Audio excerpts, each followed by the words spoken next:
Welcome back, guys. We are in the Mecca today, back in Ultraflex. We're going to hit a leg session. So basically, I'm going to try to give as much value as possible today, kind of running through exactly why I'm doing certain exercises, different cues within different exercises as well. Because we are now 40 weeks out from the next show. So show date is picked for next year. So 40 weeks, things will get serious. And like I said, I want to lead you in over the next 40 weeks, basically showing you what I'm doing up until that show as well. So things will definitely get a lot more consistent. Like I said, trying to bring as much value in terms of what I'm doing, why I'm doing it, how I train, different kind of cues and tips that I use for myself as well. And hopefully you can take some of that into your own training too. So yeah, today, leg session, I'm gonna run you right through it. So hopefully you do take a lot away from this.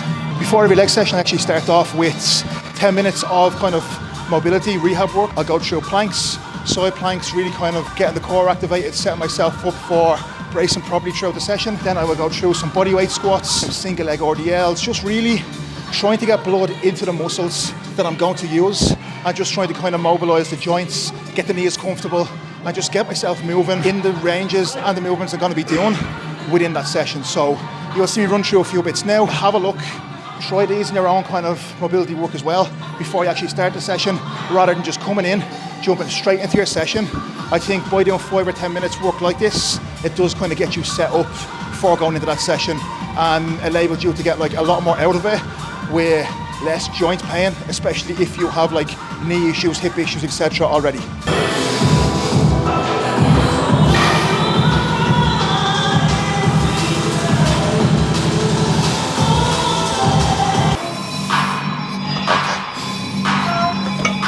On the adductor here, you will see that when I come out into the stretch, I'm holding in the stretch and then holding for a slight second in the contraction as well. And basically, when you use crazy load on this, I think it can really increase the risk of injury, as it's a very kind of vulnerable position to be in.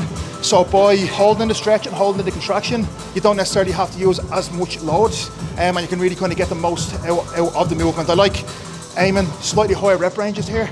So 12 plus, ideally around 15 or so. Position-wise, you'll see that I'm trying to kind of keep my shoulder blades retracted and literally pull myself into the seat as much as possible, and literally just thinking about adductor squeezing. So I don't want to be just launching the weight in and kind of leaning forward and using upper body as well. Upper body stays in the same position as you will see, and it's literally just adductors dragging that weight in. And as well, with this, I think it's a very underrated movement, and I feel like it does really adds a different look to your leg that you can't necessarily target within other movements as well. Okay. Fucking go. 3. Let's go now, come on. Okay. Yeah. See some aggression here. Posture first. Get set right. Then we get after it. Beautiful.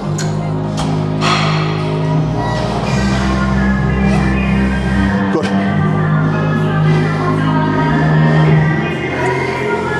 Good.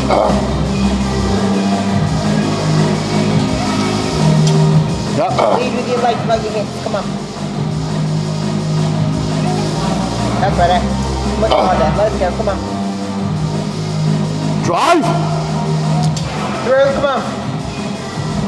Well done. Okay, beautiful leg.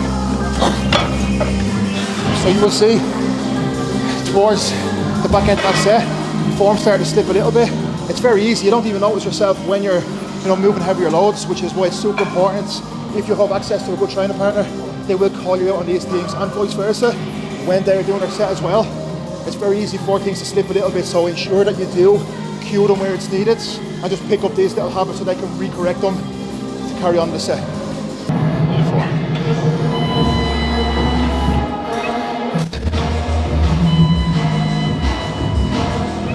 4. 12. 13. Yep. Come on then. Finish it. Yes. Through, come on. There we go. Control. And again. Take it there. 5. Come on. Work, work, work. That's the one. Work, motherfucker, come on. Let's go. The best Irish bodybuilder, come on. Show them who fucking walks the walk and who talks the talk. Let's go. Come on now.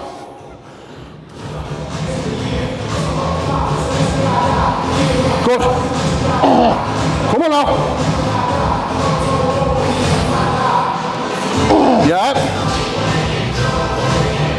Right. Good. Come on. More. Drive. Good. More. Drive. Through. Come on. That's it, right? Well done. Oh, fucking hell. Just two more things on the adductor here. You will see that in the middle, we don't come in and slam it in the middle. Holding it in the middle with the plates touching is just going to actually take tension off in that middle position. So drive in, hold it just before it touches, and that will keep the tension directly on. Last thing, before we move on from this, is you will see that the first rep and the last rep, they look exactly the same for the most part. The only thing that changes is the rep speeds and how difficult they get. So you will see that the form stays the same, but like I said, the difficulty changes, and the last rep is obviously going to be a lot slower because fatigue has kicked in a lot, and that's obviously when we reach our failure point, but you will see that the standard throughout the whole set doesn't change.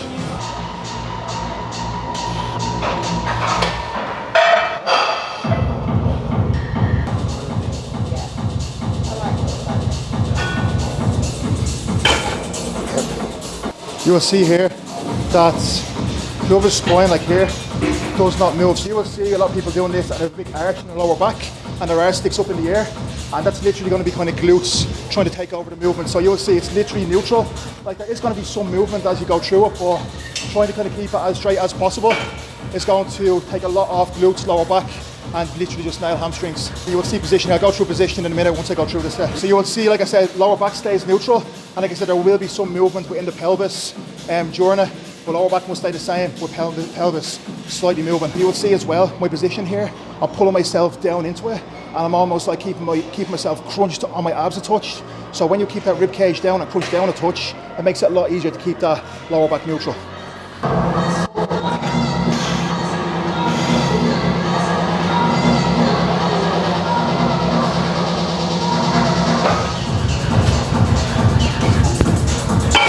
So I have very, very weak hamstrings. I'm kind of pretty poor. They definitely have got better over the last while, and that's simply down to taking these little cues, into account, not just moving the weight around, swinging it up and down like I previously would have. Like I used to be able to move twice as much load here, but realistically I'd come off with a lower back pump and not really hamstring feel anything. So again, don't be afraid to drop the ego, take a step back, actually focus on the muscle you're using, as I always try and say, and I guarantee you, you're going to get so much more out of it. Eventually, that weight that you're doing will build back up, but the connection and the stimulus you're going to be getting is going to be so much more than what you were previously doing by just moving the weight for the sake of it without getting much out of it. Okay.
When it comes to the leg extension, or as you see in any movement we've really done, always aim for a slight pause in the contraction and the stretch as well. And it's not making things complicated. It's not like, you hear people saying just fucking train, just move the weight and train, but it doesn't mean we're training any less hard. If anything, it's making the movement harder, eliminating that momentum from the bottom and then actually contracting at the top, so we're not just coming straight back down out of it. It makes the movement a lot harder, and it means that we're actually using our quads for the whole thing, rather than letting other muscle parts come into it. So don't be afraid to pause in the stretch, pause in the contraction, even for a slight second, and it will make things a lot harder. Doesn't mean we're training like less hard, it just means that we're being a bit more accurate within the movements and still taking it to failure.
So warm-up sets are not just to obviously get you worked up for your bigger sets. Like, I think it's important to place the same amount of intensity and focus into them as you do your working sets, because if you have like 50% focus going into them, you're just going through the motions, you're just kind of getting them done for the sake of it. When you get to your working set, how are you meant to automatically switch to 100% and try and switch it on straight away? Treat them with the same intensity as your working sets.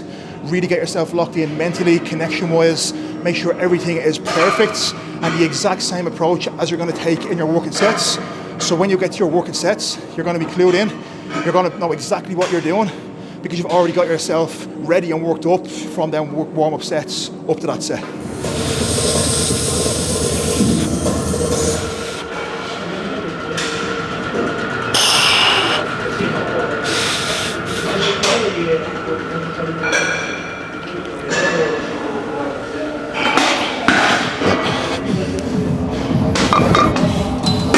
So when we are looking at the eccentric of a movement, or the negative you could say, or on the way down, okay, you want to have as much control as possible. And there's a couple of reasons for this. I think the main reason is it will help reduce the risk of injury, because if you have no control on the way down, for an example, a hack squat, there's going to be no support or kind of control around the muscle, around the joints. It increases the risk of injury around, the lower body. When we look at the second reason, we're going to get a lot more from a set and from a rep by controlling the negatives. Think about it. The negative or eccentric part of the rep is 50% of that rep.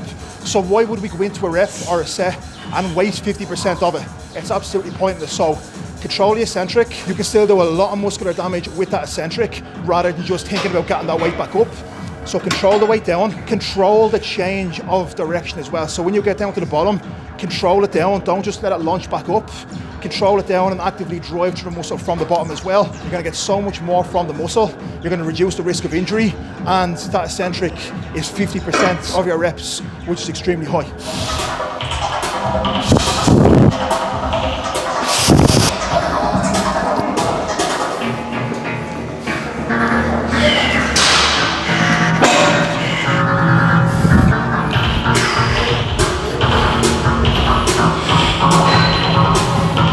Oh yeah. Yes.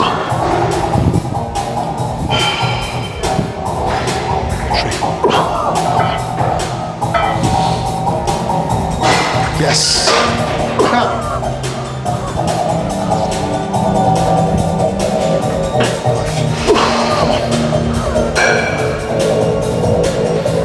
Dry. Yes. Come on. Dry Yep. out. Yes.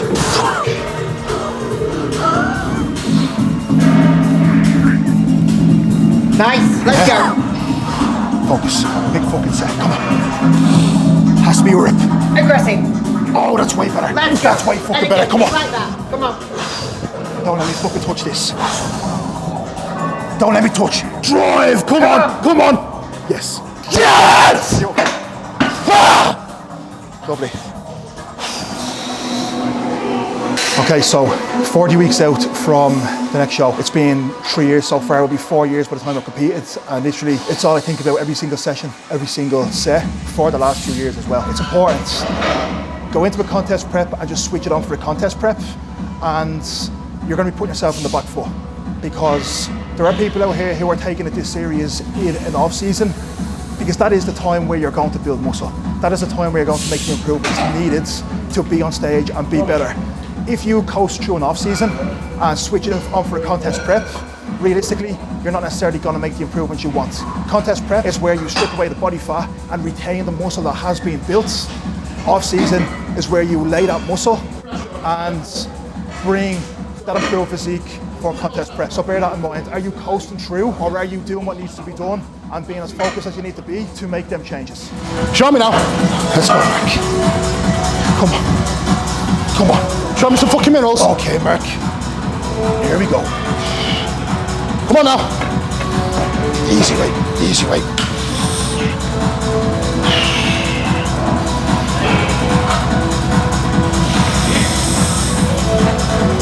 Yep. Beautiful.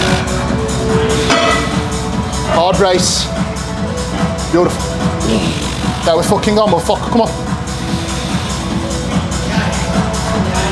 Beautiful.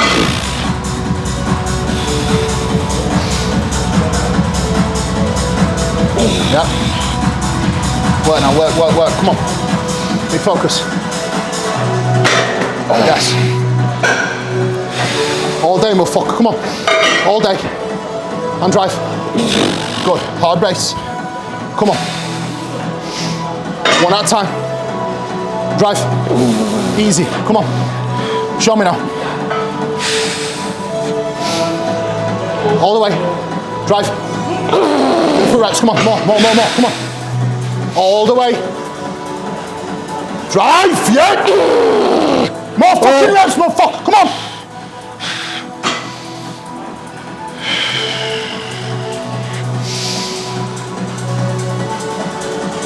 Yeah. That's the right. Oh. Ah.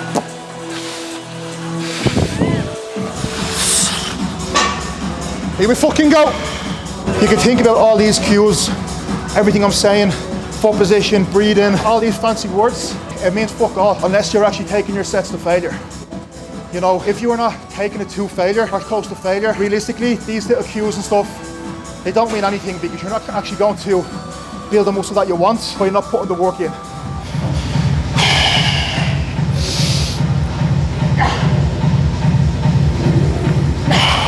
Okay. Fucking hell. How the fuck do you get out of this? So in regards to foot placement on this, I like to try and have my feet as low as possible on the platform without my heels lifting up. The lower I have my feet on the platform, the same with a hack squat as well, the more knee flexion I can get. What I mean by knee flexion is the more my knees can like travel forwards, which will definitely bring a lot more quad engagement into it as opposed to glutes. For years, I done pressing movements with my feet high and wide, not much knee flexion, and I could lift a lot of weight, but my ass basically grew. My quads didn't, and my ass did. So in order for me to really target my quads a lot more, as much knee flexion as possible, feet as low on the pad as possible without your heels lifting, will allow a lot of knee flexion, which may force you to reduce the load a little bit in terms of what you're lifting, where you're gonna get so much more out of the movement. And then in terms of the width of my feet on the leg press, I like keeping them pretty much neutral, okay? So kind of shoulder width, as you will see. So I like to kind of point the toes outwards a touch, not dead straight. And this just allows me to get a much more comfortable position as I come down into it. If my feet are straight on and my feet are too narrow, I feel like I cannot get enough range of motion. Whereas when my feet are just kind of shoulder width apart and slightly toes pointing out a touch, I feel a lot more comfortable in that position, and I feel like I can get a decent amount more depth as well, which is going to be important.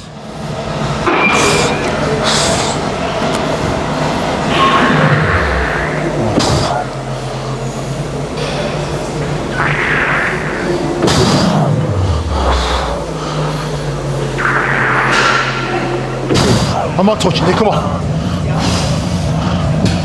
Drive. Yes. Oh, wow. Come on. Brace. Aggressive.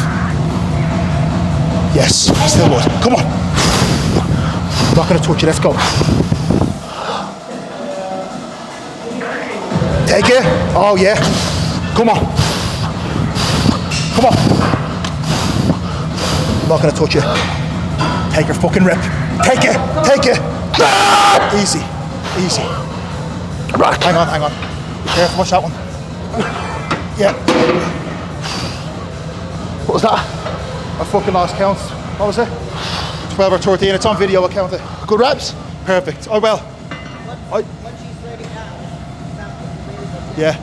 So I think after the first like 4, yeah. I'm going to go 7.5. I'm not going to go 9. What? I'm going to go 7.5 on this. Okay. What do you reckon? Go 7, try and get 12 plus. Okay. 3, 2, 1, up. Okay. Good.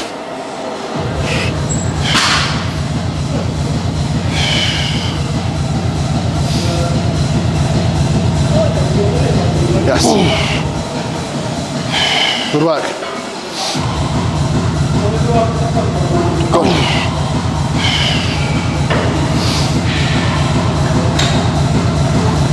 Good.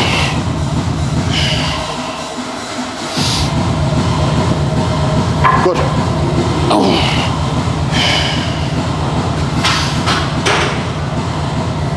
Good.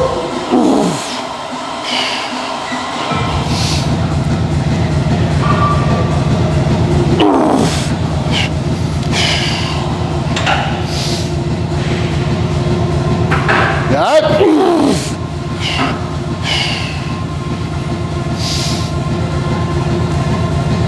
Good. Easy, come on.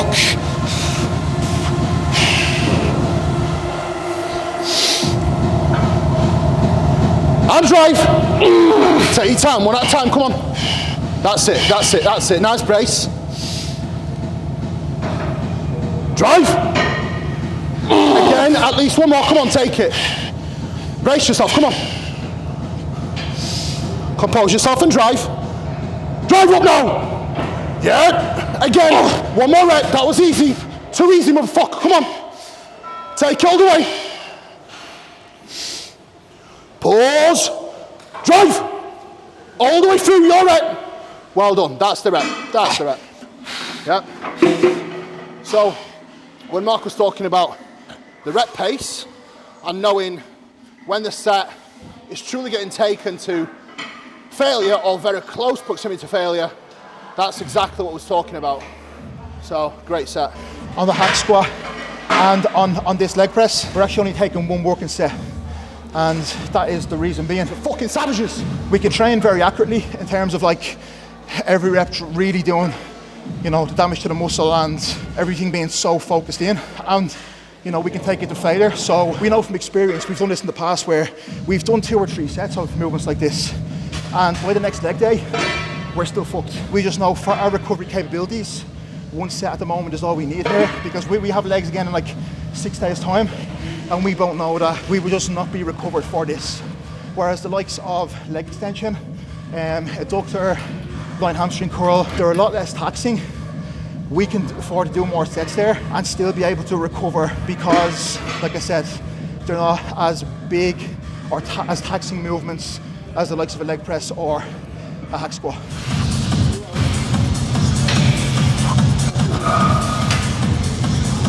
Okay.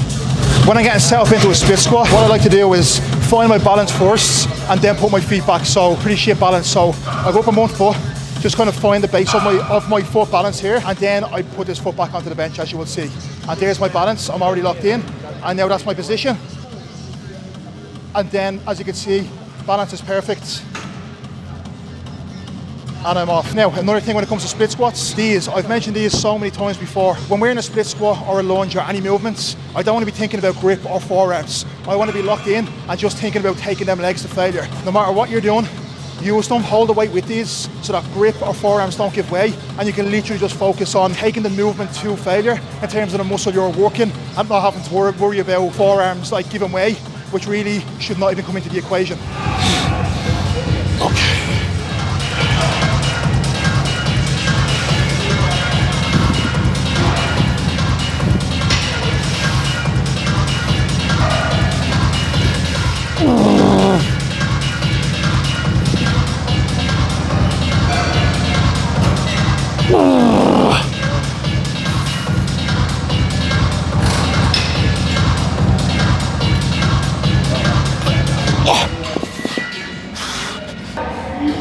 So when it comes to a Bulgarian split squat, you will see us doing it one weight in a hand and not really holding on to anything for balance, which is absolutely fine. We do actually do it later on in the session. The main focus here for us is obviously, you know, taking it to failure, but also focusing in on all the kind of stabilize our muscles and actually forcing ourselves to be able to balance within these movements, so that when we go on to like a leg press or a hack squat, we're going to be a lot more stable. Movements like this will translate over into bigger movements. You know, for most people, doing a split squat, do it whatever way is going to feel most comfortable for you. So what I usually tell clients is, if you have bad balance, go into like a squat rack, hold onto a bar, hold onto the rack and have a dumbbell on one hand.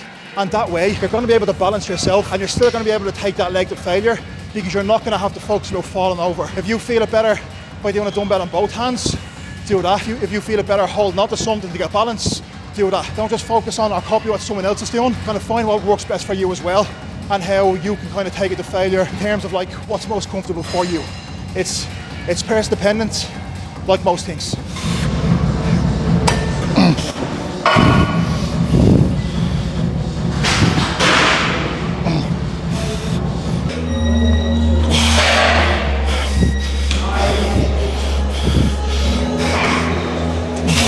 So when it comes to leg extension, as you will see, we actually done this earlier on. Now, the prime piece changes setting. So we had it on a setting that really focuses on putting all the load in the shortened range. So when you contract, that's when it's kind of heaviest. Whereas now, at the end of our session, we're going to be strongest in the lengthened position. So when you're stretched down the bottom, that's when we're going to be strongest. So now we're going to do one working set in the stretch position, rather than doing 2 working sets earlier on, which would have taken away potentially from our hack squat and from our leg press as well. So for most people, do not even pay attention to this. These are little details, little cues. If you're a little bit more advanced, you can use, but like I said, learn how to train in proper execution, learn how to train to failure, and then you can start looking at kind of programming sessions like this and adding these kind of little minor details in.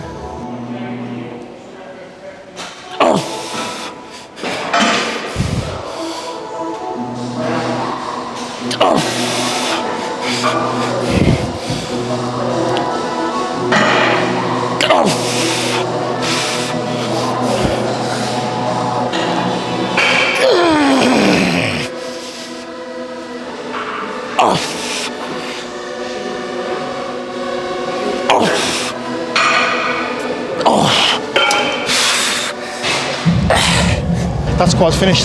So we'll run one set now of hyperextension, 45-degree hyperextension, really trying to focus in on hams and glutes. A couple of little cues to look at here. A lot of people, including me in the past, have kind of got wrong as well. So yeah, we'll take you through that now.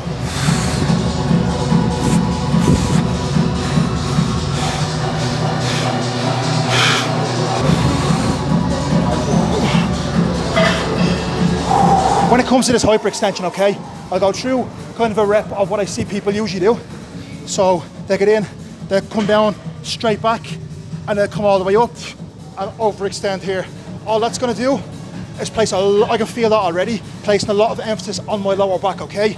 So I'm going to go into it now, go through the way I like to do it to really just eliminate lower back completely and really nail down glutes and hamstrings. So from here, okay, I nearly want to like round my upper back over and stay rounded, okay? And when I come up here, I literally just think about this range of motion. Here, as you will see, my lower back is still rounded over. I am not coming up all the way. I'm still here, okay? It's only a short range of motion. So, drive the hips back from this position, drive up, contracts, and control.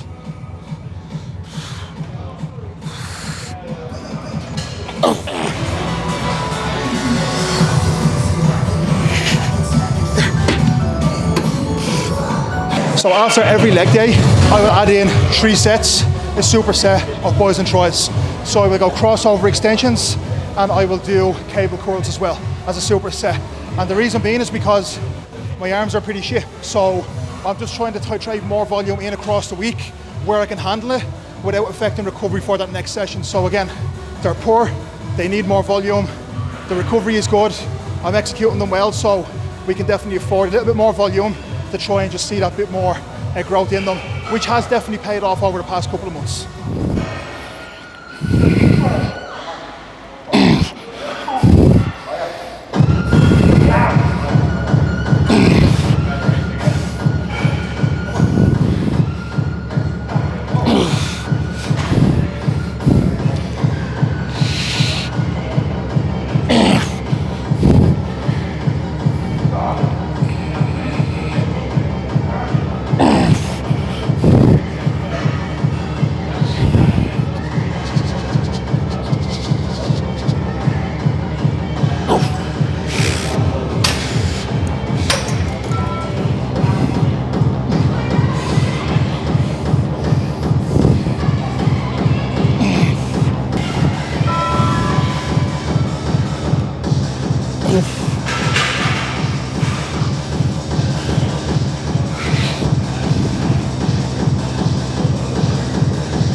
So that is today's session wrapped up.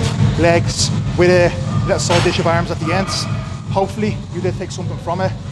Hopefully you got a bit of value seeing how I've done things. Kind of a couple of cues and tips that I use as well that you can possibly bring into your own training as well. Thank you very much for watching. I will have a lot more content like this over the next while. So if you do enjoy, please subscribe, please drop a like, please share as well. It would go a long way, especially if you feel like it would help other people as well, or they would benefit from it. I don't ramble on.